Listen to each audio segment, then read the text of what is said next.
돈에 관련된 정확한 이해를 하고 돈은 내가 내 능력을 더 높이는데 굉장히 도움이 많이 줄 거야라는 돈으로 생각하는 거하고 돈 때문에 나는 그냥 이렇게 살아도 괜찮을 거야라고 생각하는 거하고는 굉장히 다른 차이가 있다는 걸 제가 중소기업 사장님을 만나보거나 여유가 있으신 만나보면 돈에 대한 고민이 굉장히 많은 걸 생각하면 우리가 자녀들의 돈과 관련된 교육에 이 즈음에는 한번 심각하게 생각해 볼 필요가 있다고 저는 생각을 하고 있습니다. 그래서 상황이 이렇게 변해보다 보니까 여러분들께서 이제 자녀들과 관련된 돈을 아주 굉장히 실질적이고 또 현실적인 문제를 가지고 고민해야 되는데 이런 거에 대한 그 노력이 있긴 있습니다. 학교에도 여러분들 한 4, 5학년 되면 뭐 용돈을 기입장을 적는다 뭐 이런 게 있는데 그냥 일시적인 걸로 끝나버리죠. 그래서 현실적으로 자녀분들한테 습관으로 되기에는 굉장히 많은 문제가 있기 때문에 제가 좀 습관과 관련된 여러 가지 얘기를 말씀을 드리도록 하겠습니다. 제가 좀 어때 이렇게 뭐 이리저리 초대를 받아서 강의를 하다 보면 학교에 가서 강의를 하는 적이 있는데요. 이 자녀분들한테 최고의 재테크가 뭘까요? 자녀분들한테 최고의 재테크가 뭘까요? 열심히 노력을 해서요. 세상에서 그 사람만이라고 하는 최고의 능력 있는 전문가가 되어야지만 최고의 재테크입니다. 그러면 부르는 게 몸값입니다. 부르는 게. 예. 재테크를 잘못 생각하신다면 뭐 돈을 가지고 뭐 여름방학 때 벌어보게 하고 뭐 용돈 받은 거 가지고 그게 아니라 열심히 공부해서 네가 마음먹은 걸 해가지고 최고의 전문가가 되면 재테크의 반은 이미 성공한 겁니다. 그래서 공부를 열심히 하는 것이 최고의 재테크입니다. 재테크를 여러분들이 생각하면 가계부 잘 쓰고 뭐 이런 걸로 생각하지 마시기 바랍니다. 최고의 재테크는 노력을 해서 자기가 전문가가 돼서 진짜 몸값을 높이는 일이 최고의 재테크입니다. 그런데 이 전문가들이 부자가 되는 사람들을 제가 쳐다봤더니 물론 그 이전에는 공부도 열심히 하고 그렇지만 이 사람들이 시간을 굉장히 잘 씁니다. 또 하나는 돈 관리를 진짜 잘합니다. 이 두 가지 특징을 제가 발견했습니다. 왜냐하면 혹시 자녀분들이 대부분 이제 초등학생, 중학생 정도 이상이 되셨기 때문에 그런 질문을 한번 해보셨는지 모르겠어요. 10,000원이 있습니다. 이 10,000원을 가지고 네가 해보고 싶은 것 몇 가지를 한번 적어봐라. 뭐 영화도 보고 싶고 내가 원하는 컴퓨터 CD도 사고 싶고 그 다음에 어디 놀러 가고도 싶고 친구 선물하고 싶고요. 뭐 이런 여러 가지가 있는데 그 중에서 10,000원을 여기다 써버리면 다른 것은 못하게 됩니다. 문제는 엄마가 그거 10,000원 쓰고 나서 또 10,000원 달라면 주는 게 문제죠. 또 주시면 안 됩니다. 그 10,000원을 가지고 내가 이 4가지 5가지 중에서 제일 현명하게 잘 썼다는 것을 스스로 고민하게 만드는 훈련을 시키셔야 됩니다. 왜냐하면 경제라고 하는 것은 이걸 사면 이걸 못 사는 것이기 때문에 그렇습니다. 여러분들이 10만 원 들고 마트에 가시면 뭘 사시면 다른 걸 못 사죠. 그 선택이라고 하는 것, 이 선택이라고 하는 것에 대한 훈련을 시키는 것이기 때문에 경제는 단지 재테크 차원을 떠서 굉장히 중요한 문제가 되고 있다는 겁니다. 내가 직업을 하나 선택을 하면 제가 재테크 강사 이 직업을 선택하면 제가 과학자가 되고 싶어. 할 수 있습니까? 못합니다.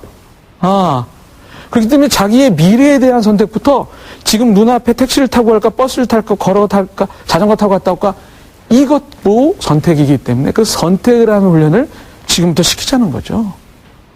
그렇기 때문에 재테크에 대한, 돈에 대한 개념을 분명히 갖고 있는 한은 미래의 자기의 꿈과 자기의 희망에 대해서 이미 스스로 결정할 수 있는 능력이 저절로 자라나고 있는 것입니다. 돈은 단지 도구일 뿐이죠. 그런 차원으로 제가 강의를 진행하도록 하겠습니다. 상황이 왜 도대체 우리가 자녀들한테 이렇게 재테크라고 하는 문제를 시켜야 되냐 하면 이런 차원도 있지만 다른 차원도 있습니다. 예전에는 우리의 부모님들이 이만큼의 퇴직을 하시게 되면 몇 억의 퇴직금을 받으셨습니다. 그런데 뭐 기껏해야 70세까지 밖에 안 사신다면 60세부터 70세까지 사시는 동안 필요한 돈은 요만큼이거든요. 퇴직금으로 받는 돈은 3억인데 실제로 필요한 돈은 뭐 검소하고 그런 생활이 있기 때문에 1억 5천밖에 필요하지 않았던 거예요. 그런데 지금은 상황이 바뀌었습니다. 내가 퇴직금을 받으면 노력을 해도 1억 5천밖에 못 모으는데 필요한 돈이 아까 계산하신 대로 7억이 돼버리는 거예요. 필요한 돈은 이렇게 늘어나고 준비할 수 있는 돈은 이렇게 줄어드는 게 바로 저금리, 고령화. 여러분들이 많이 들으셨던 얘기 때문에 그렇습니다.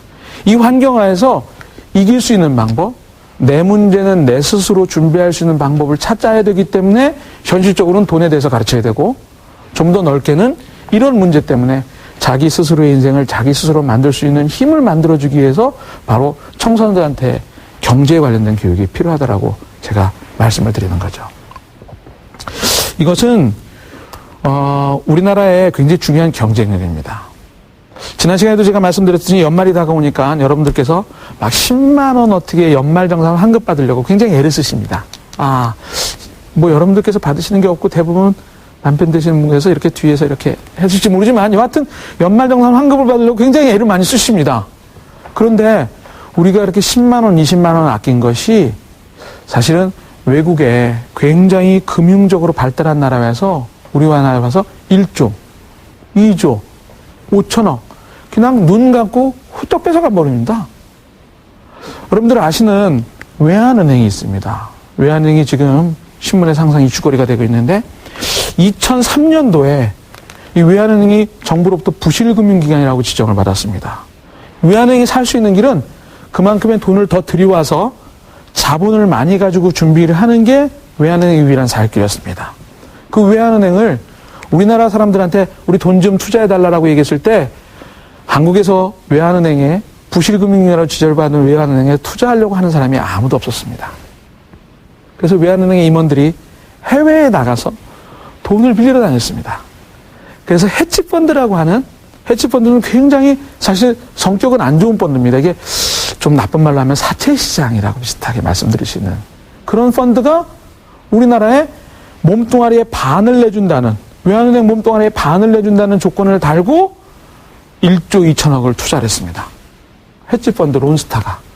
그런데 이 사람들이 한 2년 정도 지난 다음에 외환은행을 감시를 잘 해가지고 외환은행이 그 어려운 시기를 벗어나가지고 1조 2천억 투자를 했는데 4조 5천억이라는 돈을 붙여가지고 5조 7천억에 2년 만에 팔겠다고 나선 것이 바로 이 돈에 대해서 굉장히 노하우가 많은 헤지펀드 론스타의 작전이었습니다. 여러분들이 2년 만에 수익률이 몇 프로입니까? 300 몇 프로입니다. 2년 만에. 우리는 10만 원 아끼려고 막 그러는데 이 사람들은 와서 돈 투자해놓고 가만히 있다가 이만큼의 돈을 가져갑니다. 우리가 돈에 대해서 무지합니다. 여러분과 제가 돈에 대해서 무지하기 때문에 우리는 우리나라의 경쟁력을 키워놓고서 뺏깁니다. 개인의 경쟁력도 뺏깁니다. 우리 자녀들의 경쟁력도 뺏기고 있습니다. 그래서 자녀들과 관련된 돈 교육이 반드시 필요하다는 거죠. 이제 이런 이론적인 얘기는 좀 빼고 저희 아이들에 관련된 얘기를 좀 하도록 하겠습니다. 저희 아이들은 지금 중학교 3학년 딸내미하고 그 다음에 초등학교 6학년 아들 녀석이 있습니다. 지금 한참 예민하고 그럴 텐데 그래도 저게 걱정을 하지 않는 거는 6년 전부터 제가 우리 딸 이 이름을 공개해도 되는지 모르겠습니다. 공개하죠, 뭐. 예. 은샘이라고 하는 녀석하고 제가 성이 조씨이기 때문에 이름이 조은샘입니다. 그 다음에 아들이 있는데 아들 녀석이 형찬이라고 하는 녀석이 있습니다. 지금은 중3이고요. 초등학교 6학년입니다. 6년 전으로 거슬러 올라가서 이 딸 녀석이 초등학교